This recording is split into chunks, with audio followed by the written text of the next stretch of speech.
दोस्तों नमस्कार। आईएमएफ द्वारा एक रिपोर्ट जारी की गई है जिससे हम सबको भारतीय होने पर गर्व महसूस होगा। साथ ही उन लोगों का मुंह बंद हो जाएगा जो भारत का बुरा चाहते हैं और भारत की पॉलिसियों को लेकर लगातार क्रिटिसाइज करते रहते हैं। इस रिपोर्ट में ऐसा क्या बताया गया है, इस पर हमारी आज की पोस्ट में हम विस्तार से चर्चा करेंगे। दरअसल आईएमएफ ने विश्व के सभी देशों की अर्थव्यवस्था को लेकर एक रिपोर्ट जारी की है। इस रिपोर्ट में बताया गया है कि पिछले वर्ष 2022 में विश्व के सभी देशों की इकोनॉमी ने कैसा परफॉर्म किया और साथ ही यह भी बताया है कि इस वर्ष यानी 2023 में यह परफॉर्मेंस कैसी रहेगी। आगामी वर्ष 2024 में भी इन देशों की इकोनॉमी किस रफ्तार से आगे बढ़ती नजर आएगी। इस रिपोर्ट में दी गई जानकारी पर बात करें तो इसके अनुसार अमेरिका के आर्थिक हालात काफी ज्यादा बिगड़ते नजर आने वाले हैं। वहीं भारत की बात करें तो आने वाला समय उसके लिए काफी अच्छा रहने वाला है। तो अब हम इस पर थोड़ा विस्तार से बात करते हैं। दरअसल आईएमएफ की रिपोर्ट में सबसे पहले बताया गया है कि 2022 में कुछ बड़े ताकतवर देशों की अर्थव्यवस्था ने काफी ज्यादा निराश किया था। जैसे अमेरिका की जीडीपी रही 2.1%। वहीं दूसरी बड़ी इकोनॉमी चीन के बारे में बात करें तो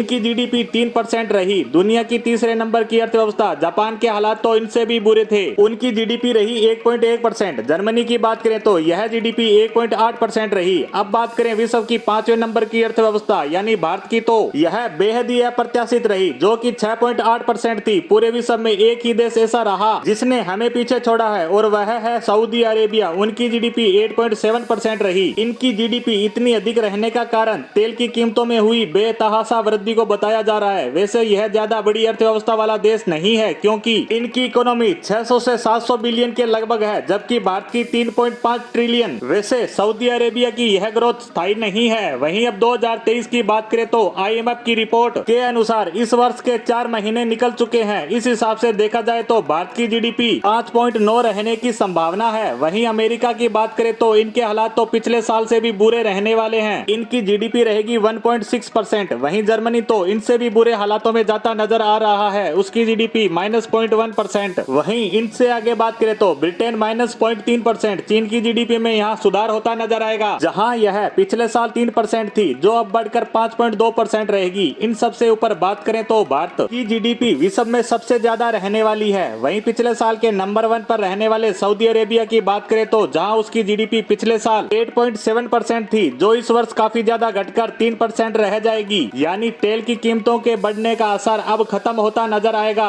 अब हम बात करें 2024 की तो आगामी वर्ष की जीडीपी ग्रोथ देखकर सबको समझ आ जाएगा कि आने वाले वर्षों में कौन सा देश सुपर पावर बनने की ओर अग्रसर है और कौन सा देश धराशायी होता दिखेगा। सबसे पहले अमेरिका की बात करें तो आगे भी इनके हालात और ज्यादा खराब होकर इनकी जीडीपी 1% के करीब रह जाएगी। चीन की जीडीपी भी गिरकर 4 से 4.5 के बीच रहने की संभावना है। भारत की बात करें तो जहां सब देशों की जीडीपी गिरेगी वहीं भारत की ग्रोथ 5.9 से बढ़कर 6.3 से 6.5 के मध्य रहने की संभावना जताई जा रही है। यानी भारत अपनी जीडीपी की रफ्तार में बढ़ोतरी लगातार तीसरे वर्ष भी जारी रखेगा। इसी शुभ समाचार के साथ हमारी आज की पोस्ट को यहीं विराम देते हैं। धन्यवाद।